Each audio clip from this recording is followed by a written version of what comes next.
Bismillahirrahmanirrahim. Assalamualaikum warahmatullahi wabarakatuh. Alhamdulillah hamdan katsiran thayyiban mubarakan fih kama yuhibbu rabbuna wa yarda. Asyhadu an la ilaha illallah wa la syarika lahu wa asyhadu anna Muhammadan abduhu wa rasuluh. Allahumma shalli wa sallim wa barik ala sayyidina Muhammad wa ala alihi wa sahbihi ajma'in. Rabbana la ilma lana illa ma 'allamtana innaka antal alimul hakim. Allahumma 'allimna bima yanfa'una wanfa'na bima 'allamtana warzuqna ilman nafi'an. Rabbi shrah li sadri wa yassir li amri wa hlul 'uqdatam min lisani yafqahu qawli. Allahumma inna na'udzubika min ilmin la yanfa' wa min qalbin la yakhsha wa min nafsin la tasba' wa min ta'atin la yastajab laha. Ini tempat baru, jadi kita berdoa Allahumma anzil fi hadzal makan rahmataka wa ridhaka waj'al hadzal makan jannah waj'al hadzal makan rawdah min riyadil jannah. Ya Allah, turunkanlah rahmat dan berkah pada tempat ini dan jadikanlah tempat ini sebagai rawdah atau surga dari surga-surga Engkau. Alhamdulillah kita dipertemukan oleh Allah pada pagi hari ini. Jadi kita berkumpul di sini bukan berarti kita kita meremehkan adanya wabah saat ini, sama sekali tidak. Kita tetap mohon pertolongan kepada Allah, kita tetap mohon perlindungan kepada Allah. Jadi lafaz la ilaha illa anta subhanaka inni kuntu minadh dhalimin itu masih tetap dipakai. Kalau lafaz jamak la ilaha illa anta subhanaka inna kunna minadh dhalimin itu masih tetap dipakai. Jadi kalau lafaz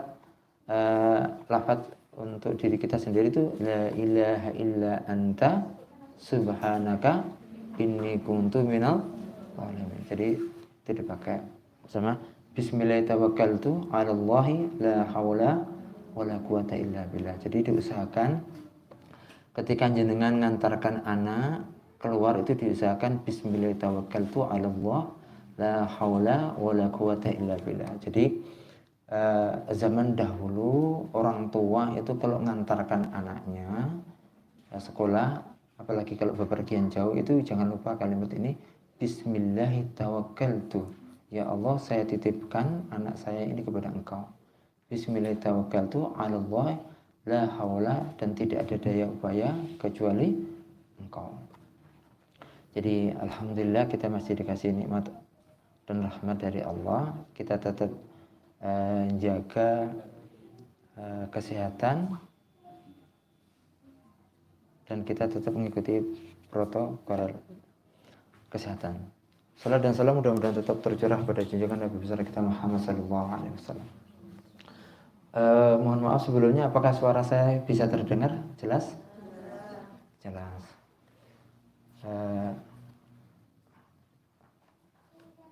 Sebelumnya saya ingin tanya yang baru belum pernah, dalam artian baru masuk ke kotak anaknya. Mohon maaf, angkat tangan 1 2 3 4 5. Baru ya, belum punya anak sebelumnya ya? Baru ya? Berarti yang lainnya berarti lama, betul ya?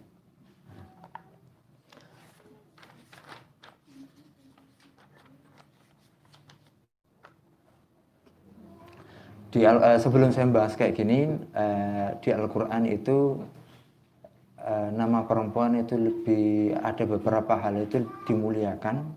Surat An-Nisa ada, tapi surat tentang laki-laki itu tidak ada. Man ahaqqun nas bi husnis sahaba. Ada seorang, siapa yang lebih saya hormati, siapa sih orang yang harus saya hormati pertama kali? Ternyata pertama adalah ummuka, ibu kamu. Sumaman umuka. Orang ini bertanya kepada Nabi. Hadis ini sudah sangat terkenal. Siapa sih orang yang berhak atau yang pertama kali saya hormati? Jawabannya adalah umuka, ibu kamu. Terus siapa lagi? Ibu kamu. Terus siapa lagi? Ibu kamu 3 kali. Terus siapa lagi? Baru yang keempat adalah abuka.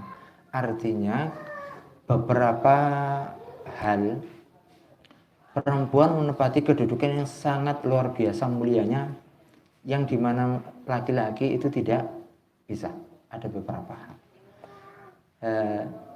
Seperti doa orang tua itu jauh lebih mustajab dibandingkan laki-laki, dibandingkan seorang ibu.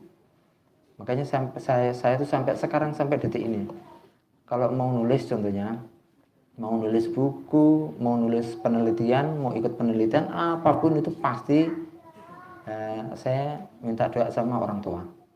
Kalau sudah orang tua, iya saya doakan, itu alhamdulillah sepertinya plong gitu. Urusan nanti selesai atau tidak diterima atau tidak, kalau orang tua iya saya doakan, itu alhamdulillah insya Allah plong. Jadi kalau ada emansipasi wanita, itu sebenarnya jenengan itu dirugikan kalau ada emansipasi wanita ya. Karena emansipasi wanita itu mensejajarkan antara laki-laki dan perempuan. Jadi ada beberapa bagian yang mana laki-laki itu memang dia lebih kawam, kepemimpinan dia harus lebih utama. Dan ada beberapa hal yang perempuan itu jauh lebih utama, lebih kawam. Jadi ada kemuliaan bagi perempuan yang tidak pernah bisa didapati oleh laki-laki. Contoh gampangnya kayak gini. Seorang ibu tidak bisa ikut jamaah karena ngurus anaknya. Kemudian dia menyiapkan untuk suaminya. Suaminya dapat pahala 27 derajat. Pulang ke rumah, istri yang sholat di rumah itu dapat pahala 27 derajat plus sholatnya dia sendiri. 27 derajat pahala suaminya tanpa berkurang sama sekali pahala suaminya. Makanya jangan kalau suaminya pulang dari jamaah, jangan sambut sama kita sama-sama 27 kayak gitu. Jadi suami pulang, jenengan dapat pahala 27 derajat. Jenengan sholat sendiri itu dapat pahala, dan jenengan ngurus anak juga dapat pahala. Ketika hamil itu satu langkah kanan itu mendapatkan pahala, satu langkah kiri itu menghapus dosa. Banyaknya luar biasa. Jadi tidak ada obral pahala yang luar biasa dibandingkan dari seorang ibu. Tidak ada.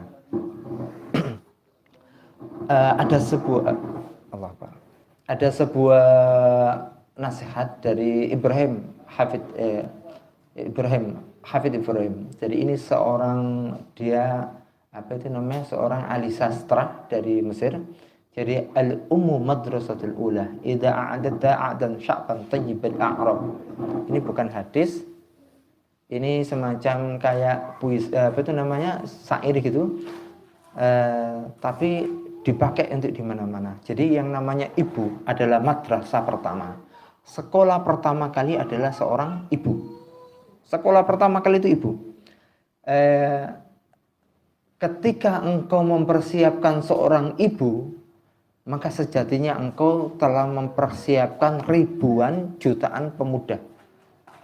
Ketika engkau mendidik seorang ibu, seorang perempuan, maka sejatinya engkau telah mempersiapkan generasi-generasi hebat di belakang ibu. Betul memang ibu. Jadi jangan sampai jangan sampai jatah jenengan itu diambil oleh anak-anak jenengan. Maaf, oleh orang lain, guru, pembantu atau yang lainnya. Jangan sampai, betul-betul. Contohnya satu saja, Al-Fatihah itu kalau guru yang ngajar, panen guru itu. Sholat, kalau itu dari guru, jenengan nggak akan dapat apa-apa, karena anak jenengan sholat terus menerus. Jadi jangan sampai diambil. Dan anak itu jadi yang pertama kali didengar anak itu adalah seorang ibu. Jadi alhamdulillah saya sholat itu 100% itu dari ibu saya. Saya tahu bacaan sholat itu insya Allah saya tahu. Jadi ini bacaan ini tarjih, menurut ulama ini kayak itu yang paling benar itu bacaan ini saya tahu. Insya Allah saya tahu karena saya sudah belajar. Gerakan sholat yang benar adalah ini, gerakan yang benar adalah ini. Tetapi ketika saya praktekkan, saya nggak mau meninggalkan apa yang diajarkan oleh ibu saya. Pertama kayak gini, karena yang diajarkan ibu saya itu tidak menyalahi dari ajaran Nabi. Jadi kan kayak gini, Rasulullah mengajarkan sholat itu kan ada yang sifatnya tanawu. Tanawu kayak gini. Rasulullah tuh pernah mengajarkan begini atau begini, sama-sama benar. Begini sama-sama benar. Cuman yang paling roji, paling benar itu saya tahu. Kemudian bacaan, ada yang bacaan bismillah, ada yang langsung alhamdulillah. Kemudian ada bacaan ini wajhatu, kemudian ada bacaan Allahumma ba'id baini. Jadi ada beberapa yang diajarkan Nabi itu tidak cuma sekali. Suara saya bisa didengar ya? Jadi tidak cuma sekali. Tapi saya memilih ketika saya sholat sendiri, saya memilih sholat sampai detik ini yang diajarkan ibu saya. Karena yang diajarkan ibu saya tidak melanggar syariat Islam dan saya ingin ibu saya dapat pahala. Terus menerus, saya nggak mau.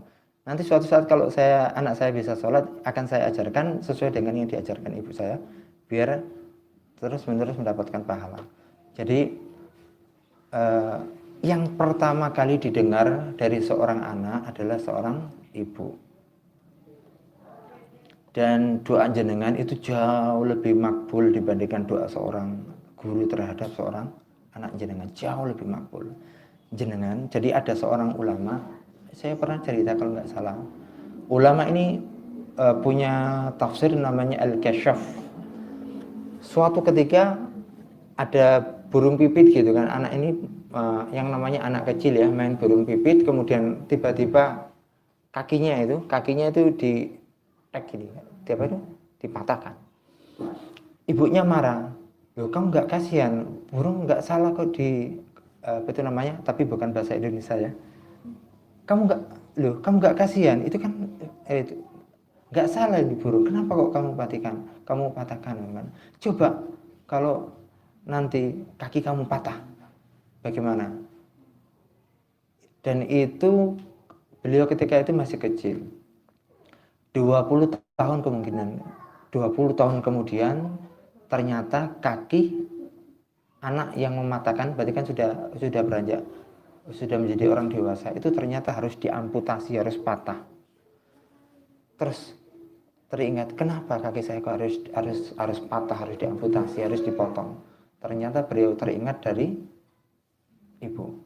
Jenengan kalau marah jangan sampai ngata-ngatain anaknya. Bodoh, jangan. Betul-betul. Bodoh beneran Mbak Bohong. Jadi ada doa yang doanya itu meskipun doa jelek. Meskipun doa jelek itu jangan sampai itu keluar dari orang tua. Betul-betul, apalagi seorang ibu.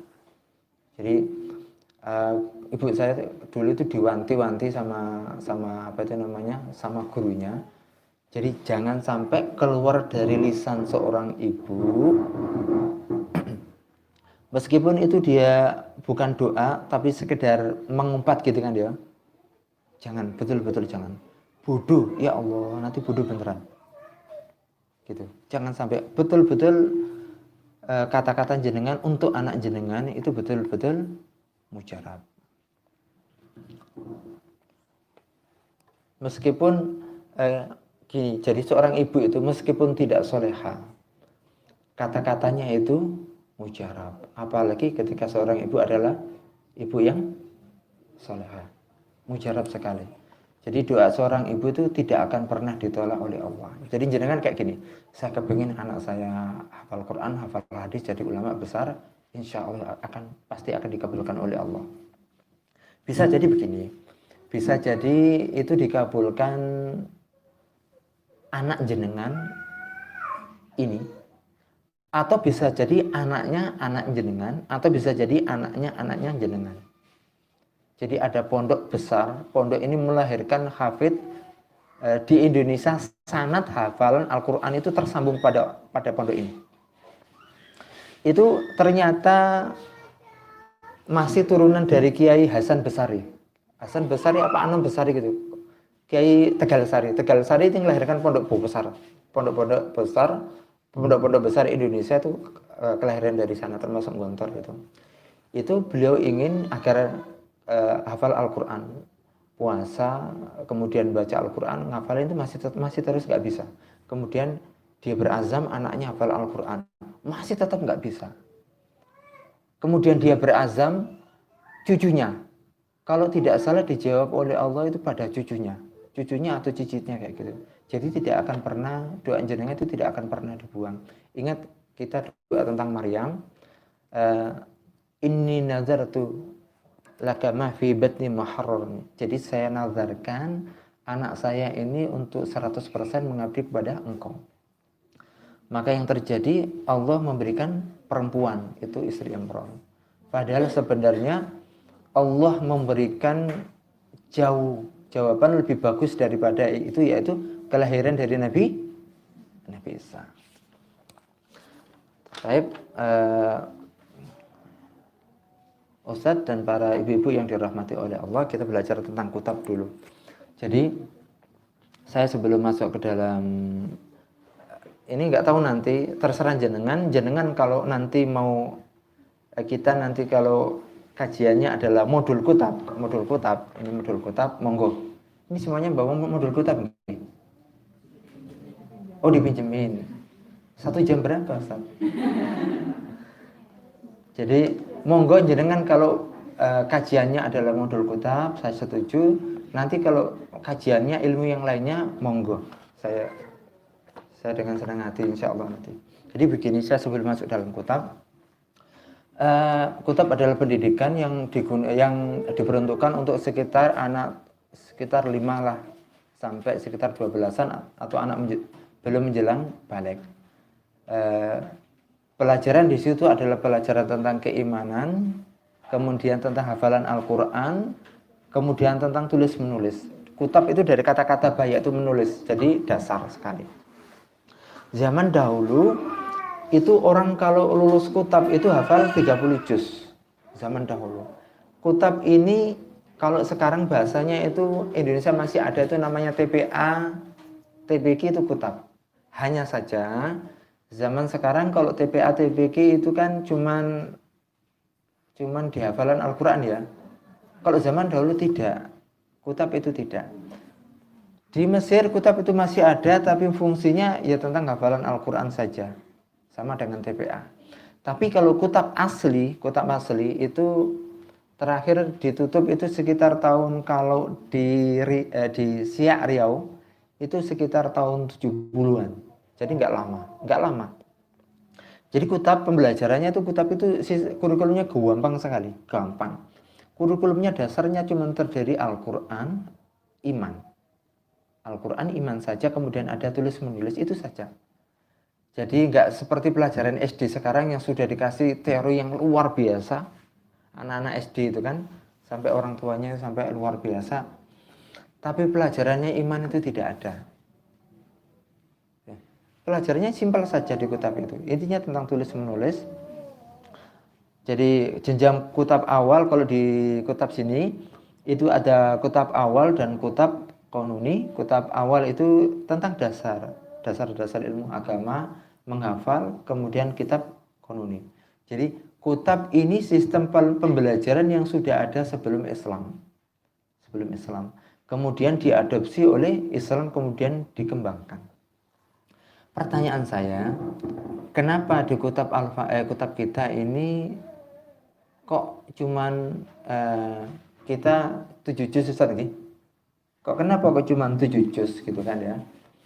Padahal seharusnya kutab di tempat yang lainnya itu kan 30 juz. Kenapa kok 7 juz?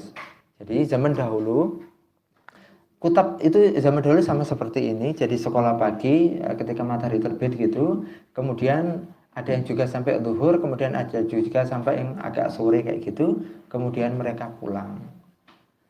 Saya tanya, kira-kira di rumah itu zaman dahulu orang tuanya itu ikut memurojaai, ngelatih anak-anak hafalan Al-Quran lagi atau tidak kira-kira? Ikut apa tidak?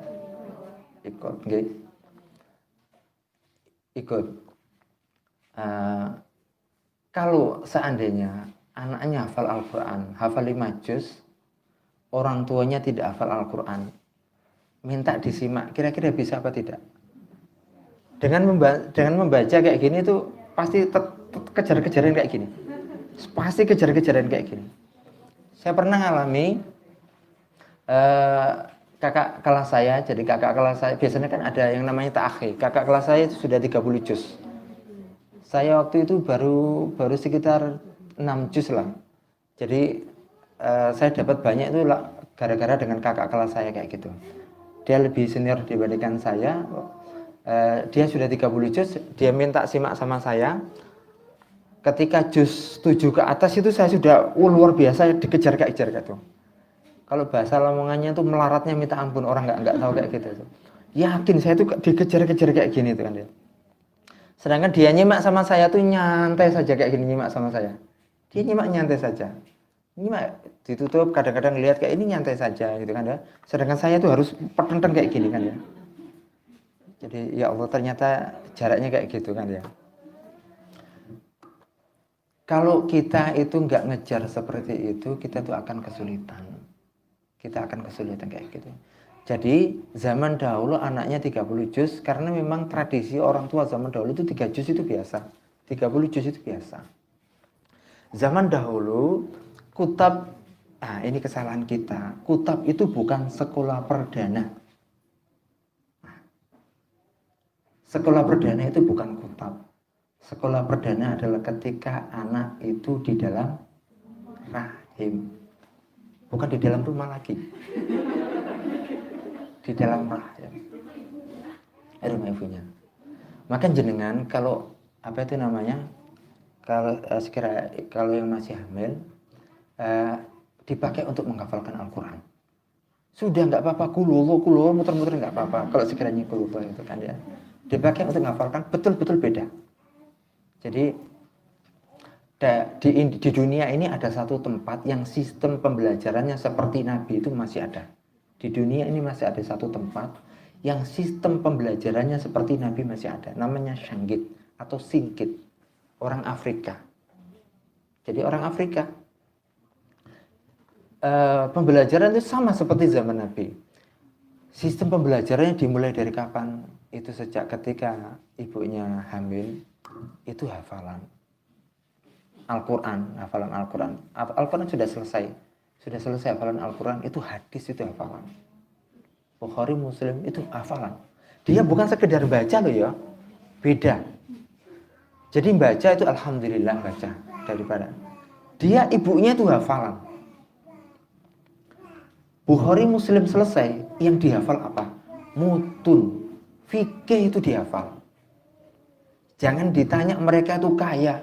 Masya Allah kendaraan itu nggak punya jalan kaki. Jangan ditanya pakaiannya mereka apa itu namanya yang tambalan itu biasa. Mereka bukan orang miskin. Nggak ada tempat belajar kayak gini tuh nggak ada. Anyaman kan dulu kan ada ya. Kayak kalau di Indonesia itu jerami, tapi saya nggak tahu dia jerami rumahnya dia. Rumahnya itu kayak saya kan pernah ke sana. Rumahnya itu jerami. Tekelnya itu masih berupa tanah. Tapi ini tekelnya berupa tanah. Nggak ada buku, apalagi HP, nggak ada. Makanya Allah menjaga tempat itu. Lalu tempat tulisannya adalah kayu kayak gini. Tapi bentuknya kayunya mungkin beda. Sabak namanya kan. Apa itu namanya? Ditulis kayak gini. Ada buku untuk hafalan kayak itu ada. Ketika anaknya itu kuliah di Arab Saudi atau kuliah di Al-Azhar itu orang Arab asli. Ini bukan Arab yang tadi. Yang orang Arab asli ngafalkan buku itu 1 minggu. Orang ini cuma 1 hari. Ini nggak bohong. Dan itu rata-rata begitu sampai mereka kaget. Kemudian mereka bertanya, kami ini orang Arab ya. Kami ini orang Arab berbahasa Arab, ini bukunya buku bahasa Arab. Kami ngafalkan saja, itu tuh 1 minggu buku ini. Kok Anda kok bisa hafalnya cepat sekali padahal Anda bukan orang Arab? Jawabannya gampang. Saya sejak di dalam kandungan itu sudah dipaksa ibu saya hafalan Al-Quran. Sedangkan waktu itu saya belum bisa baca kan ya. Itu saya bisa, apalagi cuma sekedar saya sekarang bisa baca. Dan cepat-cepatnya luar biasa. Jadi betul-betul ngefek, maka dimulai hafalan itu bukan ketika dalam masa kutab gitu. Dimulai pembelajaran itu ketika di dalam kandungan, betul-betul sangat ngefek sekali. Itu yang pertama. Yang kedua, ini sering yang saya katakan bahwa kalau seorang ibu, orang tua, kan ya, biasanya yang paling sering berbicara dengan anak itu ibu ya, betul ya? Tergantung biasanya kayak gitu kan ya. Tapi biasanya lebih sering itu seorang ibu. Jadi kalau orang tua itu tidak punya cita-cita yang besar, maka anaknya juga nggak akan ada. Maka Muhammad Al-Fatih itu yang mengajar geografi itu adalah ibunya, Muhammad Al-Fatih.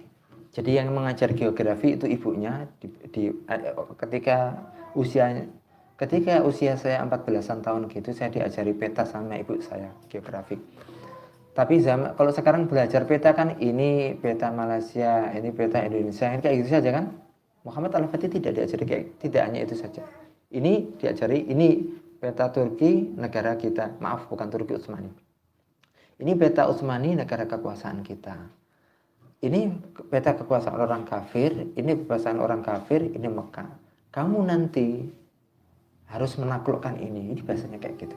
Kamu nanti harus menaklukkan ini. Kamu nanti harus menaklukkan wilayah ini.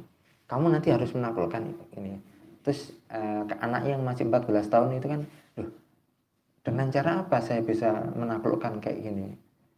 Kamu bisa menaklukkan ini, kamu bisa menaklukkan ini dengan cara pertolongan Allah. Jadi menanamkan kepada anak sifat optimis itu sedini mungkin. Sedini mungkin. Kalau seorang ibu itu tidak punya sifat optimis, tidak akan pernah bisa. Ada seorang ibu yang sampai tergopoh-gopoh, apa itu namanya, anaknya itu sampai beli buku, sampai ikut pengajian, itu kemudian sampai menghafalkan buku, bukan hadis ya. Maaf, bukan sekedar hadis. Karena hadis dia sudah hafal, Al-Quran juga sudah hafal, ibu ini ibu perempuan. Hadis sudah hafal, Al-Quran sudah hafal, ini di luar itu. Beli bukunya, menghafalkan, ikut pengajian, kemudian diajarkan kepada anaknya suruh menghafalkan. Anaknya kemudian menjadi ulama besar yang bernama Imam Syafi'i. Sampai kemudian anaknya itu diantarkan ke Mekah. Karena ini keturunan Quraisy, anaknya diantarkan ke Mekah. Kemudian setelah di Mekah itu anaknya diantarkan ke Madinah.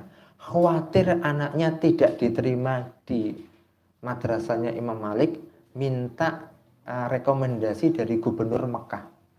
Saking kepinginnya anaknya itu belajar di rumah Imam Malik, sampai kemudian mendatangi gubernur Mekah, kemudian minta rekomendasi, sampai segitunya. Jadi ulama-ulama besar zaman dahulu semuanya itu hasil pendidikan dari kutab. Setelah dari kutab umur belasan tahun, maka anak laki-laki tempatnya bukan di rumah. Anak laki-laki tempatnya bukan di rumah kalau sekiranya umurnya lebih daripada 12 tahun. Jadi 12 tahun laki-laki itu merantau, tidak di rumah. Kalau perempuan nanti tergantung bisa kondisi, tapi kalau laki-laki tidak harus 4 tahun, 12 tahun, kisaran itulah. Imam Hambali itu kisaran 14-an tahunan. Jadi kisarannya ulama zaman dahulu sekitar umur segitu merantau dia. Kan kalau jadi ibunya Imam Syafi'i, Masya Allah, makanya hasilnya adalah luar biasa. Nak, pergi kamu merantau, jangan pernah kembali sebelum engkau menjadi seorang yang alim. Itu pinternya luar biasa. Pinternya luar biasa, ngarang buku sampai menggegerkan kota Baghdad, itu nggak berani pulang. Karena khawatir menurut ibunya itu belum alim. Jadi kan kalau punya anak 12 tahun, silakan mondok, jangan pernah pulang sebelum jadi alim.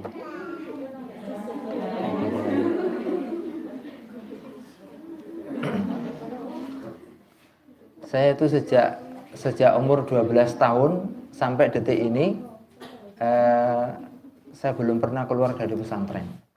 Jadi sejak umur 12 tahun, jadi setelah SD itu sampai detik ini saya belum pernah keluar dari pesantren.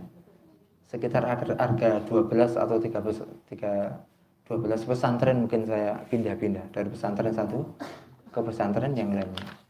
Mungkin kalau pulang, kalau saya disuruh pulang sama orang tua mungkin.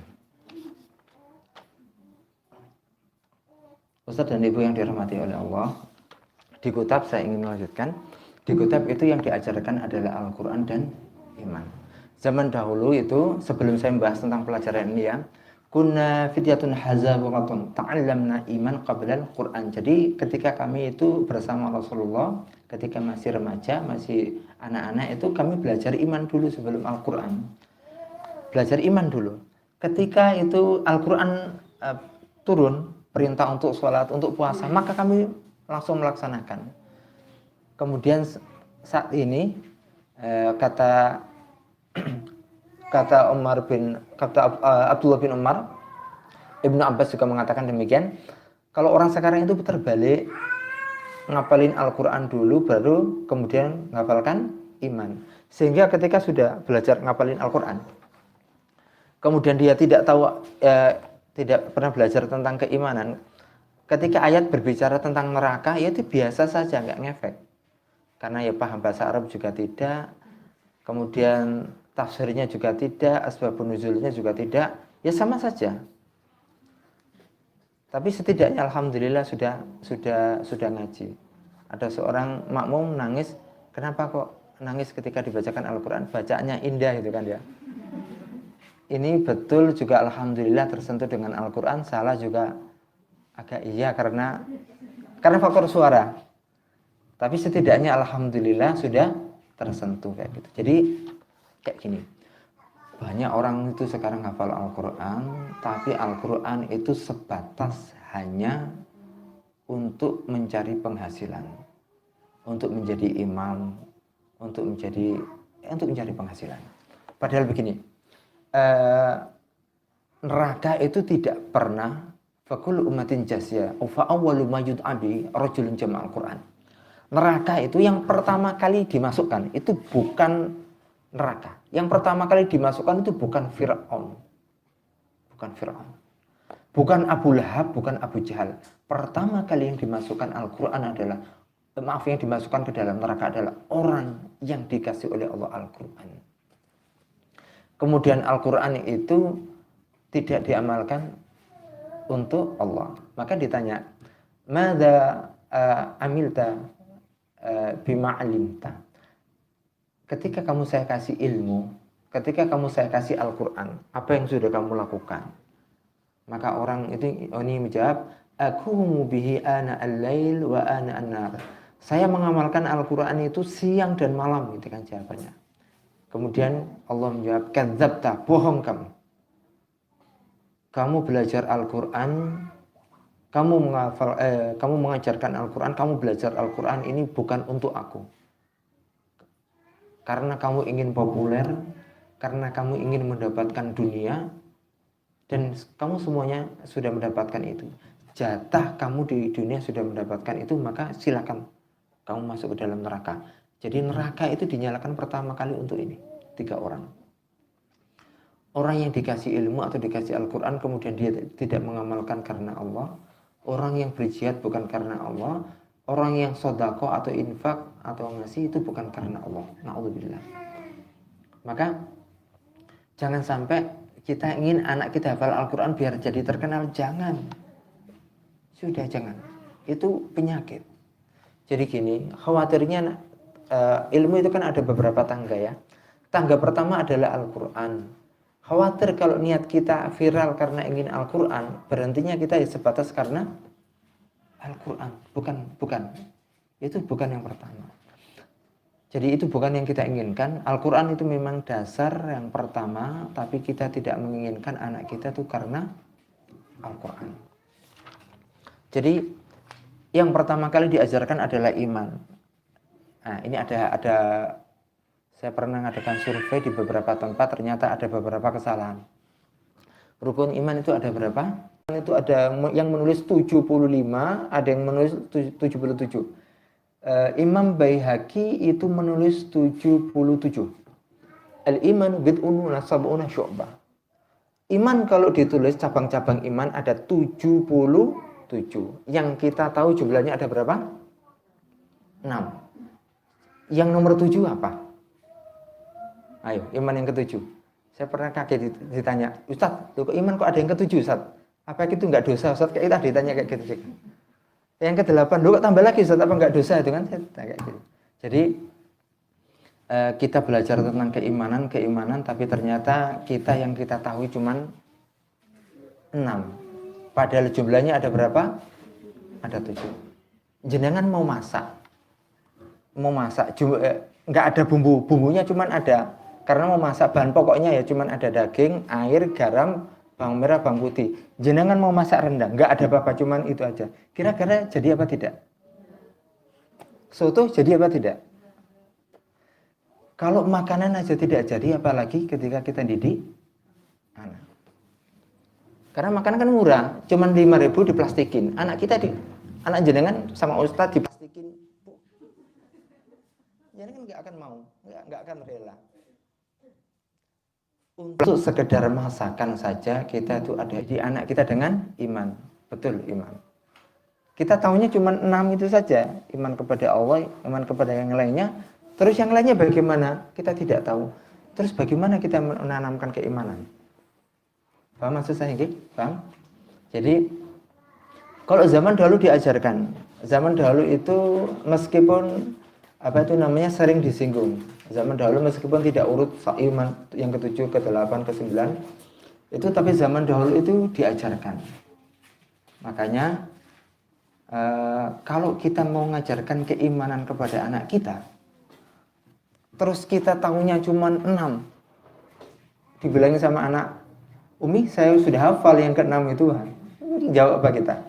Sudah hafal saya yang ke-6 itu, kita jawab apa? Jadi ada yang ke-6, berarti 77 dikurangi 6, ada berapa? 71 yang angkat tangan yang sudah pernah belajar khatam Syu'abul Iman. Atau sudah pernah mempelajari Syu'abul Iman, angkat tangan. Nah, ini PR kita bersama. Yang pertama kali diajarkan kan keimanan, betul? Kalau kita, jadi gini perbedaannya. Yang 6 itu adalah rukun 6 yang pokok. Yang 6 rukun iman, yang 6 itu adalah yang pokok. Yang lainnya adalah cabang-cabang. Makanya seperti masak tadi, yang tadi kan pokok. Jadi 6 tadi yang pokok, yang lainnya adalah cabang. Makanya jadi ada kendala. Jadi kalau kita gini gampangnya, bagaimana mungkin kita mendidik anak-anak kita dengan keimanan, ternyata kalau materi tentang keimanan kita sendiri tidak ada. Nggak bisa, kita cuma mengandalkan iman kepada Allah, iman kepada malaikat, kitab suci, kecuali kita memang sudah pernah punya dasar pendidikan, mungkin kemudian kita buka turos, buku kitab kuning, insya Allah bisa. Insya Allah bisa kalau kayak gitu. Tapi kalau kita belum pernah bisa, 77, 6 dari 77 itu berapa persen? Sampai 10%, nggak sampai ya? Nggak sampai 10% gitu. Jadi ada sekitar 90% lebih ternyata kita yang tidak tahu. Itu permasalahannya di situ. Makanya kita kelemahannya di situ, kita ngajari iman, tapi ternyata kita tidak tahu tentang iman. Maka di guru sekarang sudah sampai ke 40 sekian iman. Jadi hampir selesai. Saya ngajar di guru tentang kitab Syu'abul Iman. Jadi kitabnya itu ada 13 jilid. Satu kok sudah, ya Allah. Ada kemarin itu yang sampai 2 kitab tafsir Asy-Sya'rawi itu 29 jilid. Jadi saya tuh seneng, saya tuh nggak bisa nahan diri itu ketika belanja buku. Senangnya luar biasa sama buku saya. Jadi ada 13 jilid, satu jilid itu sekitar kurang lebih 600 halaman. Sudah ya Allah, geleng-geleng. Ada sekitar 600, berarti dikalikan 13 ada berapa kayak gitu? Sekitar 6.000 lebih, berarti sekitar hampir 10.000. Hampir 10.000 halaman. Ngaji kira-kira selesai apa tidak kayak gitu kan ya. Tapi kita ngambil dari Mukhtasar. Jadi di Islam itu ada kayak gini, Bu. Jadi kitab-kitab yang kecil, yang tipis kayak gini itu kadang-kadang itu disyarah.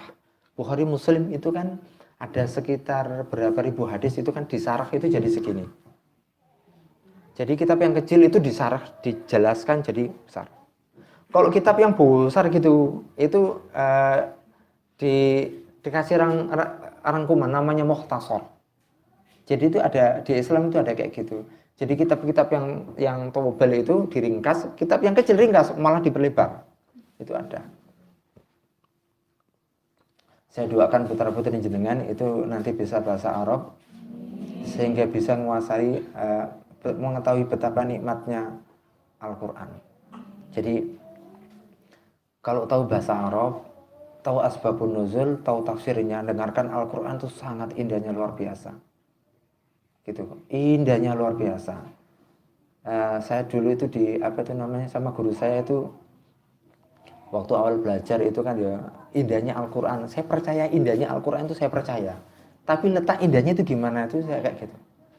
Jadi guru kami, Al-Qur'an ini indah sekali bunyinya. Iya betul indah, tapi indahnya di mana saya nggak tahu. Bunyinya itu indah, tapi indahnya di mana itu nggak tahu. Jadi contohnya kayak gini. Rabbi lima anzalta ilayya min khairin fakir. Itu indahnya luar biasa. Itu kan Nabi Musa kelaparan minta doa sama Allah. Doanya Nabi Musa, doa asli. Doa asli dari Nabi Musa itu tidak seindah dalam Al-Qur'an. Karena Al-Qur'an itu kan cerita itu kemudian menurut lafaz dari Allah, maka lafaz dari Allah itu jauh lebih indah daripada doanya Nabi Musa. Paham nggih? Maka kenikmatannya luar biasa. Kenikmatannya luar biasa. Jadi nggak apa-apa, seandainya jenengan belum merasakan nikmatnya itu, mudah-mudahan anak jenengan mendapatkan kenikmatan itu. Karena memang ada beberapa hal yang tidak bisa diterjemahkan. Tidak pernah bisa diterjemahkan. Terjemah itu hanya sekedar mewakili. Bukan mewakili ya, membantu. Ada beberapa hal yang tidak bisa diterjemahkan, hanya sekedar dibantu. Seperti khauf dan roja. Seperti khauf dan khasya yakhsha. Khauf itu diterjemahkan ya takut. Khasya yakhsha ya takut. Pada ulama itu kalau sudah mendengarkan khasya yakhsha itu sudah bulu kuduknya sudah takut, karena kalau khasya yakhsha itu kaitannya dengan neraka itu. Kalau kita sama saja. Jadi monggo jenengan mau menghadapkan ini atau menghadapkan buku. Kalau Syu'abul Iman itu ini yang bahasa Arab itu ada sekitar 80 halaman. Bayangkan kan, dari 8.000 halaman menjadi 80 halaman tadi diringkas. Jenengan meminta yang belajar 8.000 halaman juga monggo. Yang 80 ini kalau tidak salah cuma sekitar 80. Kalau belajar ini kayak gini. Jadi contohnya rukun iman pertama sampai ke 6 sudah tahu ya, tidak perlu saya bahas. Contohnya rukun iman yang ke-8. Bukan rukun iman yang ke-8. Iman yang ke-8. Maaf, ke-7 dulu deh. Masya Allah.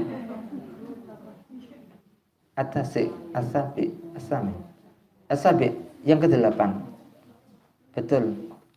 Contohnya yang ke-8, maka kalau jenengan tahu, maka ini menjadi modal jenengan untuk ngajari anak-anak. Bilangin, nak, tahu iman yang ke-8. Loh, apa? Nah, jenengan lebih unggul dibandingkan dengan anak-anak jenengan. Dipraktekan. Nanti dibilangin sama abi atau ayah, tahu nggak yang iman yang ke-8? Loh, ada lagi nggak? Itu kan ya.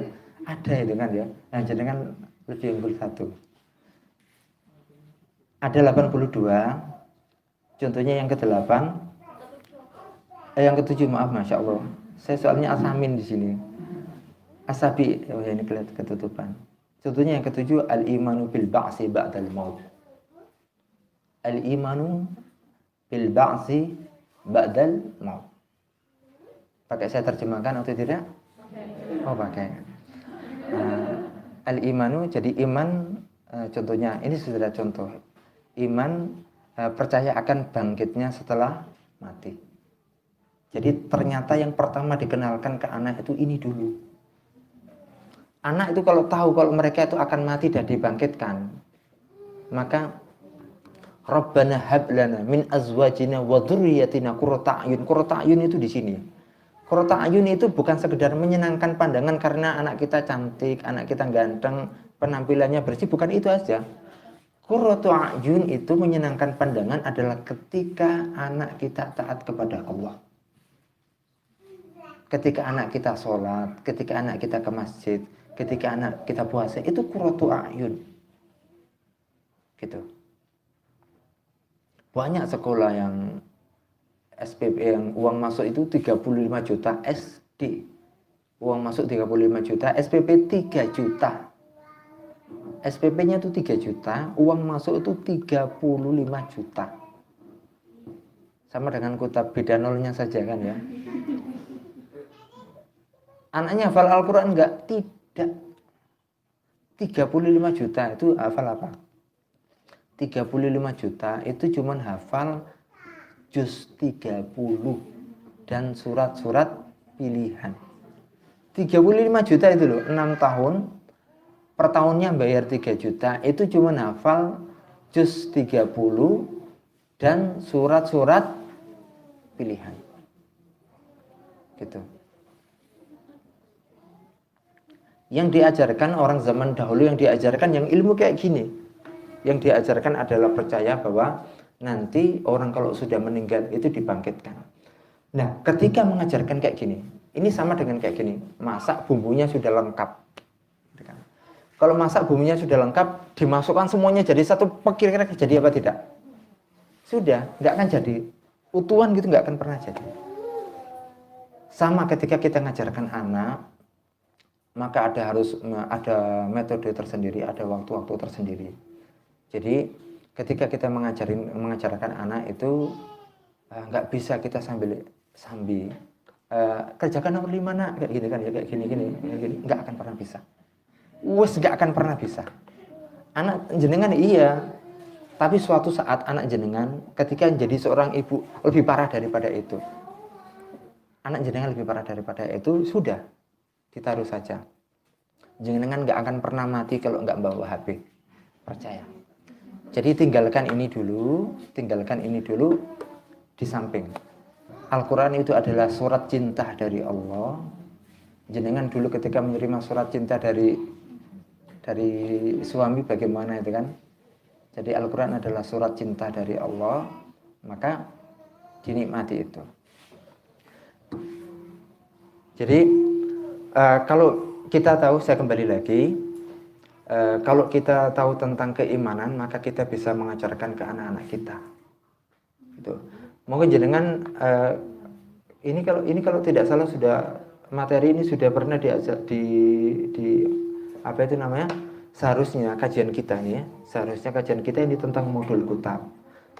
Tapi kemudian ternyata modul kutab ini di kajian orang tua santri ini sudah pakai ini. Sudah pakai ini ya. Saya khawatir kalau ini saya bahas lagi itu seperti ngulang. Taksilul hasil itu bahasa Arabnya adalah sudah dipelajari lagi. Silakan monggo. Atau jenengan kalau mau belajar tentang syu'abul iman, tentang cabang-cabang keimanan yang jumlahnya 77 tadi juga monggo silakan. Saya tidak memaksa. Mau jenengan tentang modul kutab, monggo. Tentang syu'abul iman, monggo. Kitab Syu'abul Iman, bukunya bisa saya share.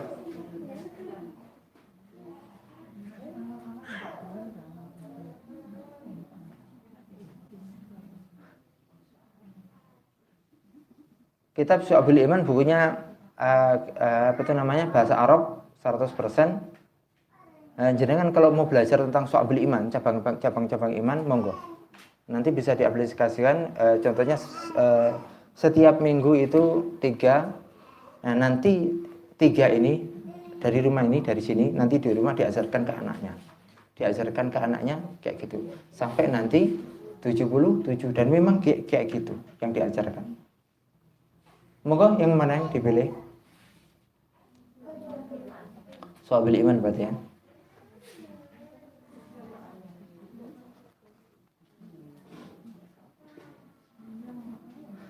Bukunya yang mau monggo silakan nanti saya share kalau sekiranya mau, tapi kalau nggak usah di share juga nggak apa-apa, monggo. Waduh, yang terjemah istri saya itu ada, saya kemarin kalau tidak salah lihat itu apa itu namanya, istri saya punya yang terjemahan karena dulu pernah belajar, tapi agak beda dengan ini. Saya lebih senang pakai ini, tapi itu lumayan bisa untuk membantu. Istri saya punya buku Syu'abul Iman itu, kitabnya kan dirangkum, tapi agak berbeda dengan ini. Tapi kalau mau monggo nanti bisa pinjam di tempat istri saya. Tapi biasanya saya merujinya pakai ini. Ini lebih bagus soalnya. Oh, okay. Nggak apa-apa, jenengan yang nerjemahkan juga nggak apa-apa, lebih senang saya kayak gitu.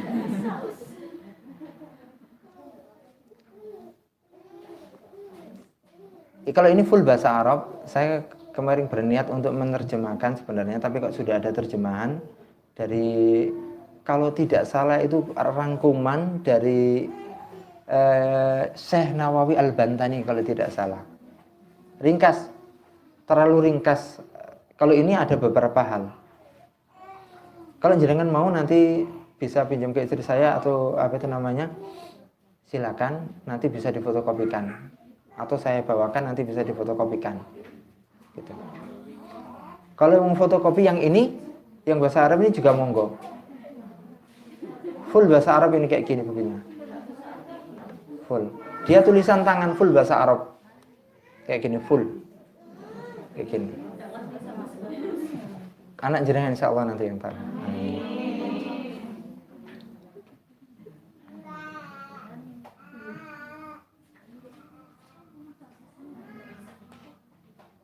Udah jam berapa ya?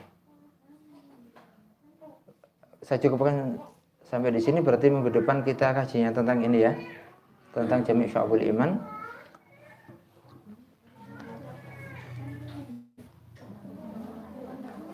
Ada pertanyaan?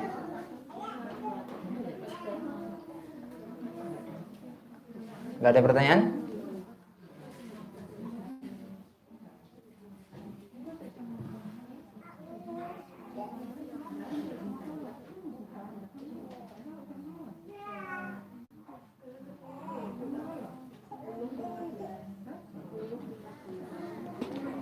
Kalau tidak ada pertanyaan, saya cukupkan sekian. Mohon maaf bila ada kesalahan dan kekurangan. Astagfirullahaladzim. Assalamualaikum warahmatullahi wabarakatuh.